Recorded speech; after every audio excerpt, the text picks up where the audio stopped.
And with that being said, we are joined once again off his vacation from being a good human being, good son, good husband, all that other stuff.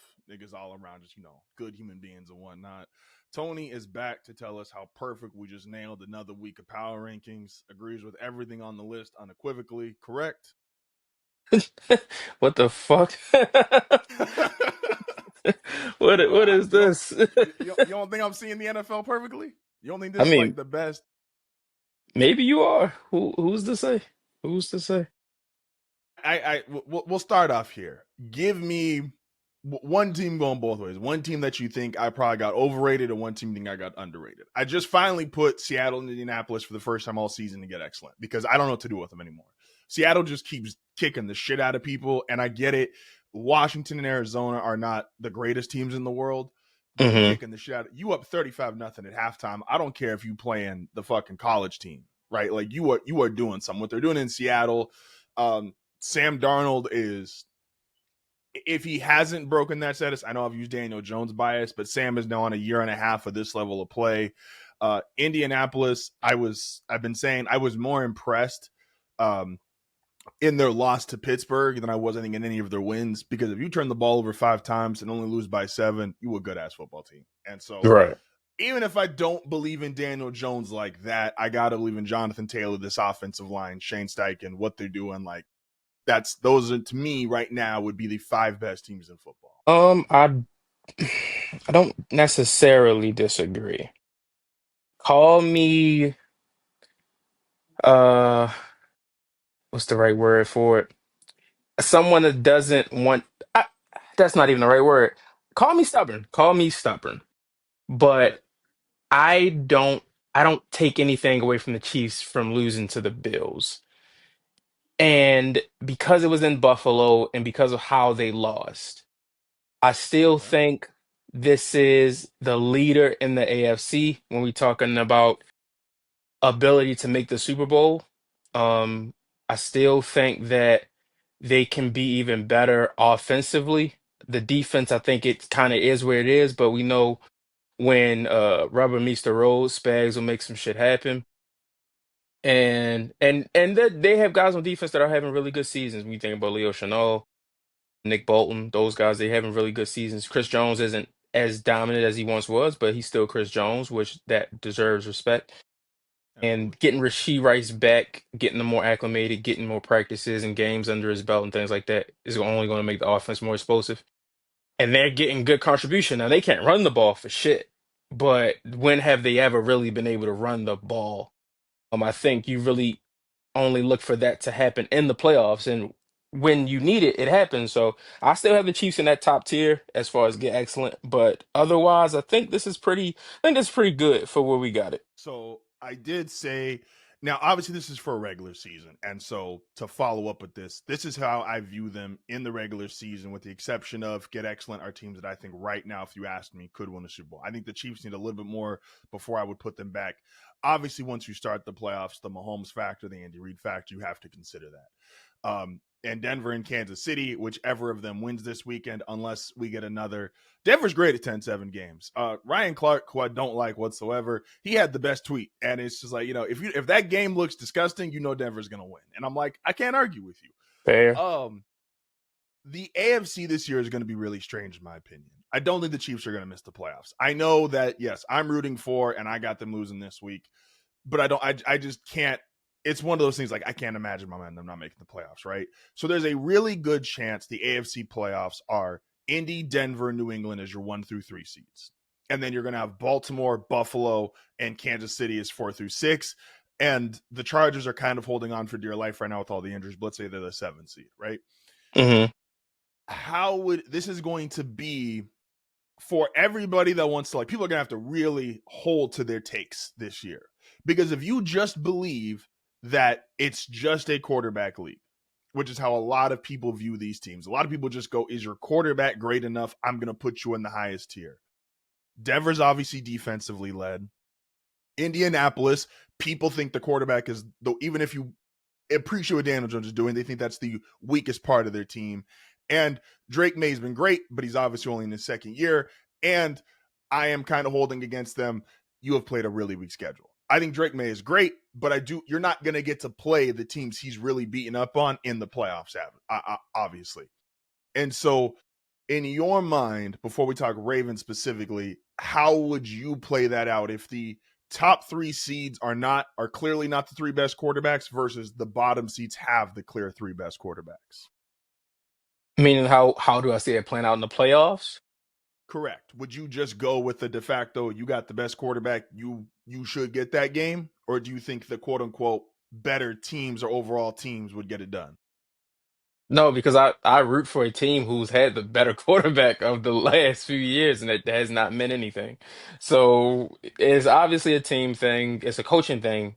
I think when we talking about playoff football, I think coaching matters so much in the playoffs, and just the tiny adjustments and the tiny scheme changes and just the minimal stuff that us as fans may not recognize that can be the difference between conference title, first round exit or Super Bowl win or at least appearance versus conference title loss.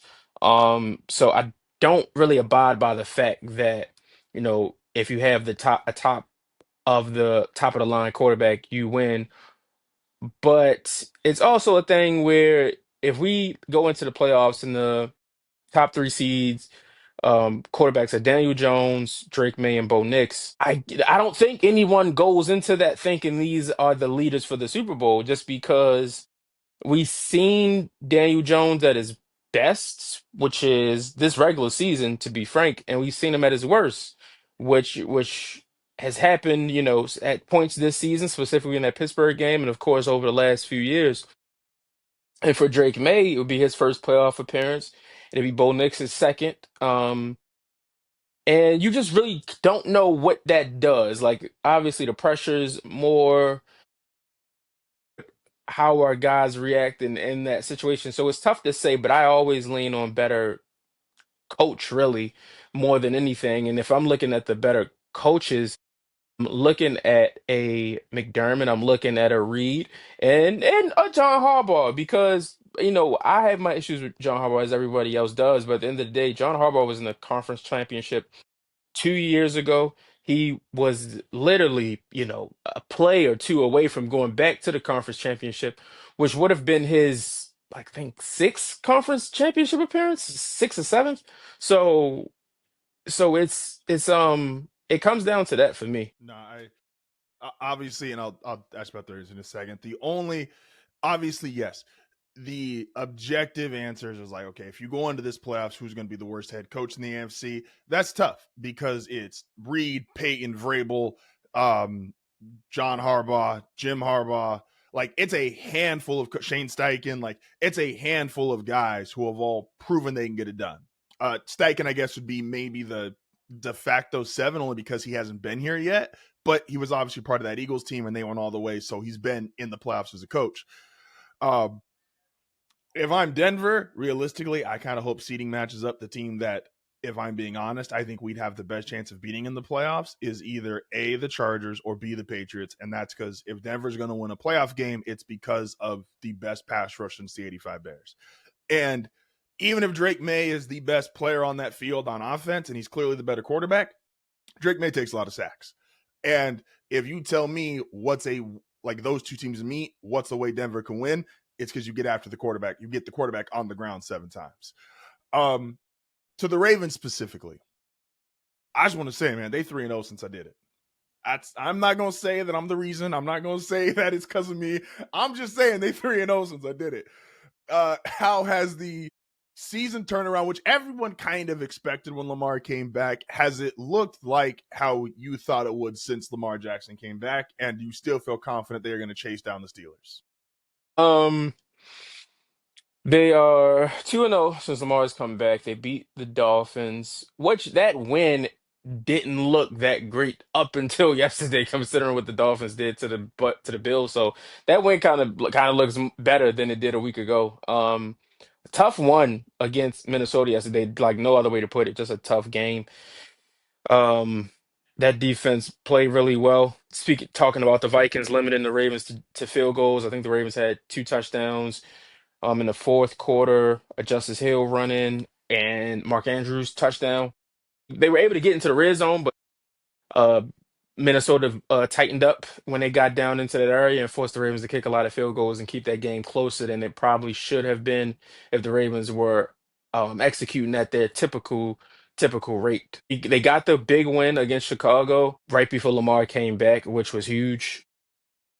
It's looked how you'd expect it to look. The defense has been better as it was always going to be. It was never just going to be that terrible unit that it was because there's too much talent there, too many like prideful guys and too many top of the line guys. When you think about Roquan, Allen hasn't played like it, but he has been a top of the line cornerback in the NFL for a long time. It's been what you want it to be. They've beaten the teams that they're favored to beat.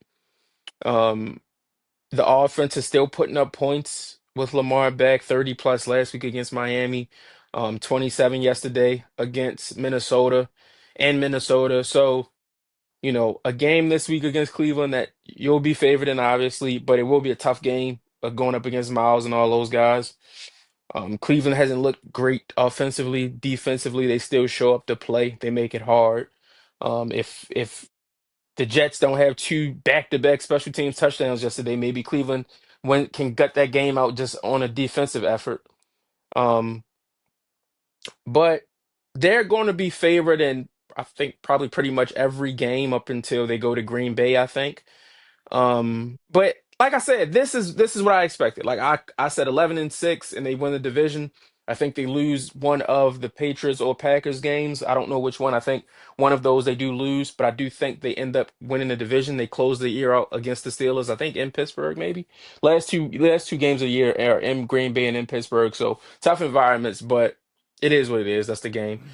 And I think they'll end up winning this division. What does that mean in the playoffs? I don't know. But as it stands right now, they are doing exactly what you want them to do. Like they don't make it easy. They still cannot sack the quarterback. They were better yesterday at getting pressures on JJ McCarthy. Draymond Jones made an instant impact as far as pressures go, which is good. I like that. That's a step in the right direction. But yeah, they're doing what they're supposed to do. They're winning games and trying to dig themselves out of a 1-5 hole. So Yeah. No, that was one of the things that like I've gotten like really spoiled the last 2 years because the amount of sacks Denver gets is like you watch other football games and you're like, oh, y'all don't just hit people every third play because it's like Denver's at 107 and the Cowboys are second at 72, and I'm like, gosh, damn. I watched that Also, Seahawks defense and I'm just like, this should be my life. This should be me. the other part too is like everyone was giving Miles Garrett shit because he had like the he was throwing to someone on the sideline pissed off. Don't let him being upset on the sideline distract you from the fact that when it's between the lines for those 60 minutes, Miles Garrett is still giving everybody hell. So Yeah, don't let him just like, yeah, he might be upset they losing. That's still I texted and I think you agreed, like, that's still arguably the best player in the NFL. Like Miles Garrett's a monster. for sure. We also, so another thing that, so obviously breaking news last 24 hours, Brian Dable got fired. Fun fact, you can't keep getting really big leads, losing them, and then being the story of the week because you lost those leads and then keep your job. Just doesn't work. This I don't think is a New York thing I or even disagree. well, well, you can't do it in the way he did it. Fair. I saw the tweet. It was like they had a 98% chance to win the Denver game. They had a 94% chance to win the Bears game yesterday, and the game before that they're like 96%, and they lost all three. And there was like a 1 in 600,000 chance. And I'm like, yeah, that gets you fired. I brought up a few weeks ago a couple of college guys, and I was like, do you think they would go to the NFL? Now, and you told me one of the guys was Lane Kiffin, and you said Lane hmm shouldn't leave college. Do you think specifically for the Giants, because Jackson Dart was his quarterback, does that change the math on you at all for the Giants going to get their next head coach, specifically being Lane Kiffin? Nah, man. NFL teams shouldn't look to bring Lane Kiffin back to the NFL, and Lane Kiffin should not look to go back to the NFL. From Lane Kiffin, there's plenty of jobs that are opening up in college football that will be great jobs to have. I don't think he should leave Ole Miss. I think he's building something really good there. They're spending money to bring guys in from the portal. Players love playing for him. He can recruit because of the type of coach that he is. Like Lane's got it made in college football right now. He's one of the best coaches in the SEC. And he's going to be in line this year to compete for a national championship if everything goes according to how we expect it to. So I don't think Lane should leave, and I don't think that's the job for Lane to leave because Lane Kiffin could be a fantastic coach to have in New York, and it could also go very, very bad. So I Yeah. just the reward is not worth the risk, and it's not a matter of money because there's no money that he'll make in the NFL that could be more than he'll make in one of these college programs, especially considering the influence. His influence in college and on a program and the power he'll have in a state is much more than he'll have as an NFL coach. That's just a fact. So I don't see that for Lane. I don't see that for the Giants. If Jackson Dart is going to be the guy going forward, and he has a lot to work on because his concussion check rate is not sustainable. That can't keep Yes. happening. So Not these if days. if he's going to be that guy, there has to be somebody in there that is protecting him and ensuring that he can be a long-term quarterback and can run a real offense because right now it's kind of a freestyle offense that he's running. It's not really a real offense. It's kind of just all over the place. And that's clearly not sustainable for him, and that does not lead to winning football for them. So I don't think that's a good connection for either one of them. They had their time in college and it was fun, but leave that in college. No, that's fair. No, it's obviously more quarterbacks are forced to be more mobile the way the game is played, but you can tell there's a difference of like I'll give Russ credit. Russell Wilson at the time, Lamar's by far, it's him or Vic, the fastest ever to play the position. But Russ was the best ever at like getting down and avoiding hits. And more guys need to study like young Russell Wilson because like just because you run for 5 yards does not make you mobile. And you can only take so many hits from like these linebackers are some big SOBs, man. Like you can't live off taking hits from them, and that's what Dart's doing. If I'm the Giants, just real quick, I would go get Salah personally. I think the Giants have a ton of great defensive personnel. I think Salah could have that as a top 5 unit, and that will allow Dart to not have to feel like he's got to go out there and score 30 points a game. I haven't totally bought. I'm a little old school. I haven't totally bought into the whole you have to have an offensive coach with an offense with a young quarterback. I'm like, still to date, the greatest quarterback coach combo in history is a defensive guy and a quarterback. Um, NBA real quick. Um, MVP race, it has been insane to watch. Um, Wemby obviously being an alien, doing what he's doing. Um, Will brought up was like, oh, he don't lead the league in rebounds. It's like he's half a rebound off and averages twice as many shot blocks as the next closest person. So I'm like, I don't care if you lead the league in rebounds. He top three, he top two, and he's That's very funny. maybe the best defensive player already in the league. Giannis would be my pick up to this point. I keep saying that Giannis is trying to really convince me to pick them again. As horrible as my pick was last year for them making the finals, I just see him go off, and I'm like, yeah, who's going to stop him? They obviously has to be considered in that. The Thunder, who haven't, Jalen still hasn't played a game yet. Chet's missed a couple games. They haven't missed a beat. They're probably going to win 70 games again. Lou Dort's allowed to play football, but that's neither here nor there. Who is your early season playing the best MVP frontrunner? As things stand for me right now, is who I picked coming into the season. That's Wemby. When you look at the gravity he carries and that team, they're winning games and where they are right now, with the potential to obviously get better. They got Fox back. They'll get Dylan Harper back at some point, and just continuing to grow. That all begins with him. Like that, all the success they have is up to him. He's great defensively, and to go along with his offensive ability for me is Wimby. And it's so many guys at this point, even this early into the season. It's very early out. It's like it's early November, so it's so much basketball left to be played. But I said in the chat, I think this could just be in both sports, football and basketball. I think this could be just one of the best MVP races we've had.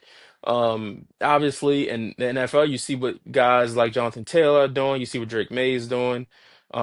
Mahomes and Josh Allen still going to be there at the end. Maybe Lamar can make a late run. I think he's missed too many games, but who knows? Who knows if he can put up some ridiculous numbers over this last half? Probably he'll be right there. Um, and we go over to basketball, like you mentioned, Shea. Jokic is averaging a triple double again as a center. Um, And it's just not a big deal. Like it's it's not. It's just insane. normal. It's very normal. It's a very normal thing. You look at what Giannis is doing, having his best season in years on both ends. Obviously, like I said, Wemby, and just we are in for a treat. The as far as when talking about how good these NBA games have been early, some of these surprise teams, and I think that starts with the Spurs leading the way for me. No, that's valid. So the numbers are, and I don't know why I can't really explain it fully. Is it feels like obviously when the Warriors took over and Steph was doing his thing, there was a lot of teams playing like a copy style of basketball, and there was admittedly some games that felt like, this isn't exciting to watch. Guys are still putting up crazy numbers. These games feel more exciting. I don't want to say it's as simple as, I see it looks like guys are playing better defense or more effort, and guys like, I don't care if someone scores 30 if it looks like the Hmm. other team's trying to stop them. I just don't want to see 83s from one team, 73s from another when y'all don't got but one good 3-point shooter. And so the NBA and viewership's up. It's up from the beginning of last regular season. It's up over 50%. Like, it's crazy. And It so helps. bunch of good basketball.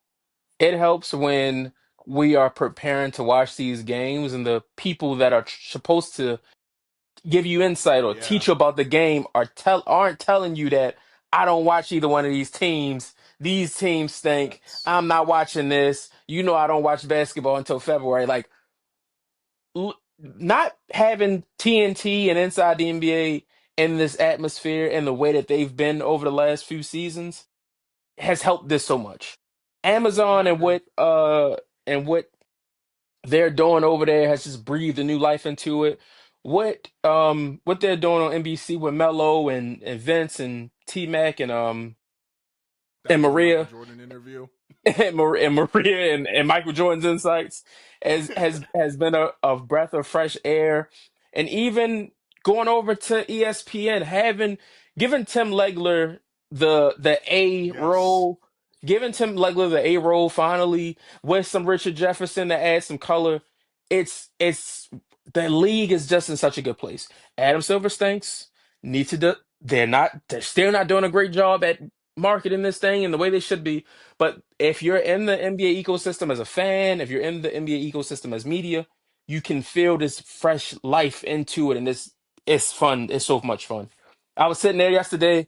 Before we move on, I was sitting there yesterday, like I got to get my league pass back because I'm not going to keep watching this fake sport every Sunday. Well, so I see if I say what I'm gonna say next, Tony's gonna think he's gonna think lower of me than he already is. Don't say it. I have one team league pass, and we know who the team is, and I'm still out here watching the games, man. Like, I can't. I know they. Now look, I will say this though, and this is just the like diehard sports lover in me, like watching Jeremiah Fears like hooping and watching Derek Queen. Like, it is fun as fuck to watch the young guys, and it does bring you back to this, like, obviously Zion he changed a bunch because he was an extremely polarizing star coming out of college, but Hmm. just watching good basketball, it made me go, like, as I've watched these Pelicans games, I'm like, okay, this is still enjoyable. Like, fuck the final score, you obviously want to win, but this is actually enjoying watching good basketball. Speaking of fake sport, before I get you out of here, Man, I want to make sure that for the audience too, that they understand why we're calling this a fake sport. So there has obviously been, I feel like this year, more inconsistency than we have seen in the NFL in a long time. Again, everyone's obviously bringing up the fact like the AFC looks like it's flipped upside down. You got Denver, New England, Indianapolis leading the divisions, and Kansas City, Baltimore, and Buffalo are in Kansas City and Baltimore's stake case are going to be fighting for playoff spots. Fuck, fighting for the 1 seed or clearly run away with the division.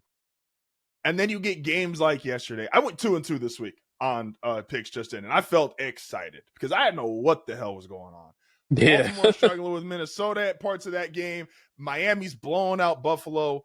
Why do you feel like, as far as explain for everyone why you consider it a fake sport, and B, Yes. why so much inconsistency this year from like even the top teams feel like, again, Denver's 8-2, and all I heard last week since Thursday was how dog shit and awful they were, and they just the 11 those Steelers again. And I'm just like, bro, we got a great defense, but I guess defense don't matter no more. But anyway, why you think it's a fake sport and why so much inconsistency at the NFL. So for anybody that listens to our shows, like I don't think the NFL is a fake sport in the sense of like it's WWE. Like I know we get jokes off and shit, but I'm not like here saying like, oh, there's a script and this whole thing is rigged and predetermined. No, no, no, no, no. That's for The Pablo Crackers. NFL, the NFL in football is only played in America.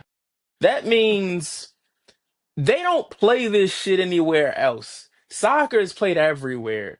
You can go Yeah, to Uruguay right now. They're kicking a soccer ball. Go to Jamaica. Prayers to Jamaica. They're kicking a soccer ball. amen. You go to Mexico. They're kicking a soccer ball. You go to fucking DR right now. They have a stick. They have a can. They're playing baseball. You go to Russia. They're playing baseball. They're playing hockey. Like, they're playing basketball. They don't play this shit nowhere else.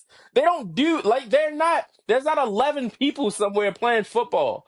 At most, someone's tossing back and forth a ball, and that can be anything. You can play catch anywhere. Like they don't play this anywhere else. Don't give me the CFL. Don't give me any other football league that's not real either. Like this is a fake sport. We see it every Sunday. The goddamn Carolina Panthers beat Whoa, the 5-5. Carolina Panthers beat the Green Bay Packers last week. The Green Bay Packers came into that game looked at as maybe the best team in the league after blowing out Pittsburgh. They went into that game as a team many people thought could win the Super Bowl. They lose that game. The Carolina Panthers are 5-4. They're riding a high. Bryce Young isn't playing great, but he's playing solid. He's playing good. He's winning football games. That's what you get paid to do is win games. They go into that game yesterday as an 11-point favorite or double-digit favorite to beat the Saints. The Saints, not pussy, not walkovers, but you assume the team that just beat the Super Bowl contender should beat the Saints. They get their ass kicked yesterday. They lose by 10. They lose by 10. The Panthers have lost their last 11 as outright as favorites. They've lost outright, not failed to cover the spread. They've lost their last 11 games as favorites. Like this is That's not a over the real last 5 sport we're years. watching. This is not a real sport we're watching. We're watching a fake sport with fake results every week. And we'll keep watching it. We'll keep watching it until February. We'll look at the goddamn draft as they bring more players into this fake sport, and then we'll be clamoring for the fake sport in July as they show up the training camp because we're sick. We're sick. We are Nah, sick people.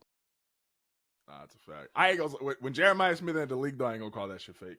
That nigga's a He's insane fake. human being. He's He's like, fake. He's not I've never, real.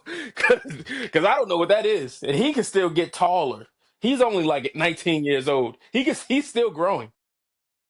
there's been other guys who are like quote unquote like close in size and weight.